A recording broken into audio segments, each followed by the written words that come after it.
Untuk informasi lebih lengkap dan juga berita terkait bisa klik link di deskripsi dan juga jangan lupa untuk download aplikasi CNBC Indonesia di Play Store dan juga App Store. Dan yang paling penting jangan lupa subscribe ya. Ya, setelah sempat tertunda, akhirnya pemerintahan Trump mempersilahkan Presiden terpilih Joe Biden untuk memulai masa transisi kepemimpinan. Atas hal ini juga hangat kabar beredar terkait sejumlah nama kandidat yang akan mengisi posisi sebagai menteri dan kepala lembaga untuk duduk dalam kabinet yang dipimpin oleh Joe Biden. Siapa saja mereka selengkapnya akan kita ulas bersama dalam menerka kabinet idaman Joe Biden. Nah, di sini yang pertama terdapat nama dari mantan ketua Federal Reserve atau The Fed, Janet Yellen. Nah, di sini memang ya yang digaungkan begitu namanya sebagai sosok yang akan mengisi kursi Menteri Keuangan Amerika Serikat. Walau memang belum ada konfirmasi dari Biden maupun Yellen sendiri, sejumlah media di Amerika juga sudah memberitakan secara luas atas informasi terkait Yellen yang diyakini akan menjadi kandidat kuat untuk memimpin di Kementerian Keuangan Amerika Serikat. Kiprahnya di dunia keuangan juga memang tidak bisa diragukan lagi, bahkan Yellen juga menjadi wanita pertama yang menempati posisi pemimpin The Fed. Dan karena jabatan tersebut juga merupakan puncak profesi ekonomi di Amerika Serikat, lantas juga membuat Yellen menjadi ikon feminis di dunia ekonomi. Apabila nantinya begitu secara resmi Yellen terpilih menjadi Menteri Keuangan Amerika, beberapa tantangan yang akan dihadapi Yellen diantaranya adalah harus menghadapi angka pengangguran besar-besaran yang jumlahnya sangat banyak, begitu bahkan belum pernah terjadi sebelumnya hal seperti itu di Amerika. Dan juga memang Yellen juga harus menghadapi rekor utang Amerika karena pemerintah mengeluarkan lebih banyak uang untuk bertahan dari gempuran dampak pandemi COVID-19. Penunjukan Yellen ini juga turut memproyeksikan bahwa nantinya di pemerintahan Joe Biden akan lebih fokus pada pemulihan ekonomi ketimbang memang mengejar agenda progresif dari Demokrat yang justru ditakuti oleh sejumlah investor. Selanjutnya yang juga menjadi sosok yang dipilih oleh Joe Biden untuk berada di kabinetnya adalah Antony Blinken sebagai Menteri Luar Negeri Amerika Serikat. Nah, kabar tersebut juga sudah bukan menjadi kabar yang simpang siur lagi karena secara resmi pada Selasa 24 November waktu Amerika, Biden resmi memperkenalkan tim kebijakan keamanan nasional yang salah satu diantaranya adalah Antony Blinken. Dan sosok Blinken sendiri ini memang merupakan mantan wakil sekretaris negara dan wakil penasihat keamanan nasional pada masa pemerintahan Presiden ke-44 Barack Obama. Dan juga beberapa tugas berat begitu juga sudah menanti Blinken, diantaranya membangun kembali hubungan global serta memperbaiki hubungan dengan negara-negara yang menjadi sekutu Amerika yang dapat dikatakan memburuk begitu hubungannya selama masa pemerintahan Donald Trump. Lalu sosok lain yakni ada Alejandro Mayorkas menjadi Menteri Keamanan Dalam Negeri Amerika Serikat, dan untuk masuk dalam kabinetnya sebagai menteri ini memang pria yang dikenal sebagai pengacara kelahiran Kuba ini juga memang sekaligus akan menjadi orang Latin begitu yang pertama dan imigran pertama yang mengepalai atau memimpin dari kementerian di Amerika Serikat. Selanjutnya juga terdapat nama dari Jake Sullivan.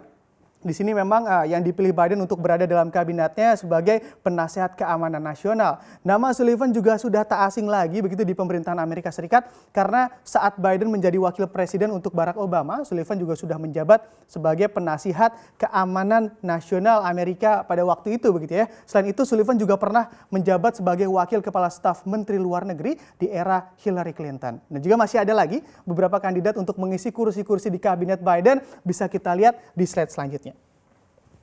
Nah, di sini di layar slide bisa kita lihat terdapat wajah-wajah seperti Avril Haines, Linda Thomas, John Kerry, dan juga Ron Klain. Nah, memang kita mulai yang pertama dari Avril Haines yang mana dirinya juga dipilih oleh Biden untuk menduduki posisi sebagai Direktur Intelijen Nasional Amerika Serikat. Nah, memang sebetulnya bagi Haines ini juga bukan menjadi hal yang asing begitu ya untuk didaulat pada posisi tersebut karena Haines ini juga sudah berkecimpung di bidang keamanan pada sebelumnya dan menjabat sebagai penasihat keamanan nasional di bawah mantan Presiden Amerika Barack Obama. Lalu yang kedua juga terdapat nama dari Linda Thomas yang memang di sini dipublikasikan oleh Biden akan membantu dirinya dalam kabinet Joe Biden dan Kamala Harris dan untuk menduduki posisi duta besar Amerika Serikat bagi PBB. Pada sebelumnya, Linda Thomas ini juga pernah menjabat sebagai diplomat tertinggi Obama di Afrika dari tahun 2013 hingga tahun 2017.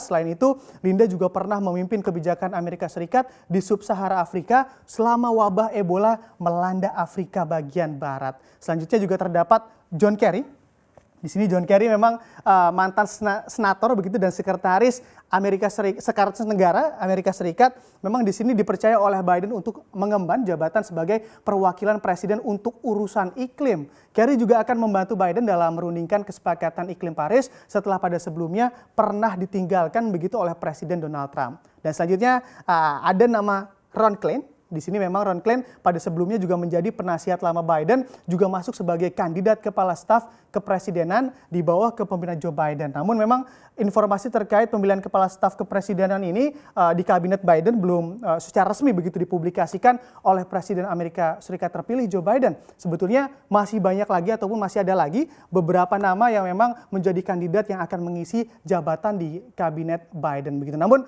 mari kita tunggu saja secara resminya siapa sajakah yang akan didapuk untuk menjadi menteri di kabinet Presiden Amerika terpilih Joe Biden.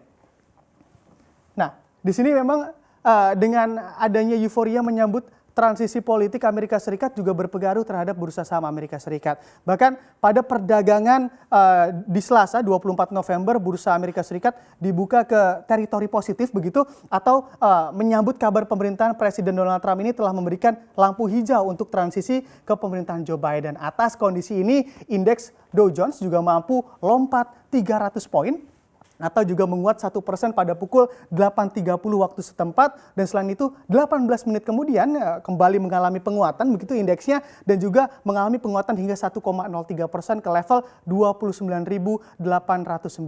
Nah, memang saham Boeing dan juga Chevron begitu juga ikut menguat, terpantau mengalami penguatan masing-masing sebesar 3% dan juga 2,6%, sedangkan sektor energi menjadi pemimpin dengan menguat 2,8%. Dengan adanya kabar Janet Yellen sebagai kandidat Menteri Keuangan Amerika Serikat juga ikut didorong begitu sentimen positif di kalangan investor. Nah, memang ini mampu memberi sinyal kuat pada pemerintahan Biden akan lebih fokus dalam membangun kembali ekonomi Amerika Serikat ke arah yang lebih baik. Untuk IHSG juga sempat dapat mampu menembus level 5.700 dan ditutup di level 5.701 atau terapresiasi 0,85% di perdagangan kemarin. Hal ini juga tak lain karena adanya sentimen positif dari global terkait transisi Presiden Amerika Serikat yang mulai menunjukkan titik terang dan juga membangunkan rasa optimis para investor di bursa saham.